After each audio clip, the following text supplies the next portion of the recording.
ఆహార భద్రతా కార్డుల జారీ మరింత ఆలస్యం కానుంది. మరో 2 నెలల వరకు కార్డుల ప్రాసెస్ తేల్చే పరిస్థితి లేకపోవడంతో సర్కార్ కొత్త ఆలోచన చేసింది.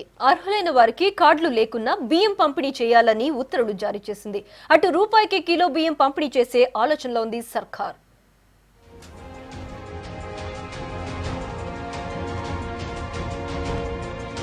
రాష్ట్ర ప్రభుత్వం ప్రతిష్టాత్మకంగా చేపట్టిన ఫుడ్ సెక్యూరిటీ కార్డ్స్ జారీకి మరో 2 నెలల టైం పట్టే అవకాశం ఉంది. కార్డుల దరఖాస్తులపై సరైన క్లారిటీ లేకపోవడం, దరఖాస్తుదారుల సంఖ్య ఎక్కువగా ఉండడంతో అర్హులు ఎంతమంది ఉన్నారనేది తెలియని పరిస్థితి. దీంతో కార్డులు లేకున్నా అర్హులకు బియ్యం ఇవ్వాలని నిర్ణయించింది ప్రభుత్వం.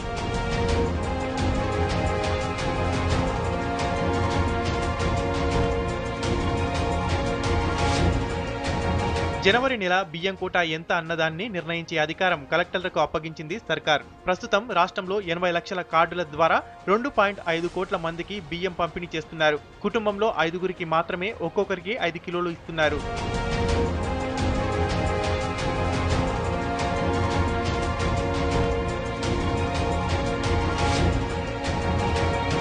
ఇక వచ్చే నెల నుంచి అర్హుల జాబితా ప్రకారం కుటుంబంలో సభ్యులందరికీ ఒక్కొక్కరికి 6 కిలోల బియ్యం ఇవ్వాలని నిర్ణయించింది ప్రభుత్వం.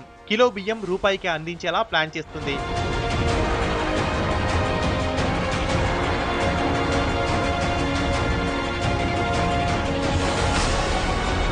మరోవైపు గడువు లోపల అందిన 97,38,448 ఆహార భద్రతా కార్డుల అప్లికేషన్లను ఫైనల్ చేసే పనిలో పడింది సర్కార్. ఇప్పటికే రెడీ అయిన జాబితాను గ్రామ సభల్లో పెట్టాలని భావిస్తుంది.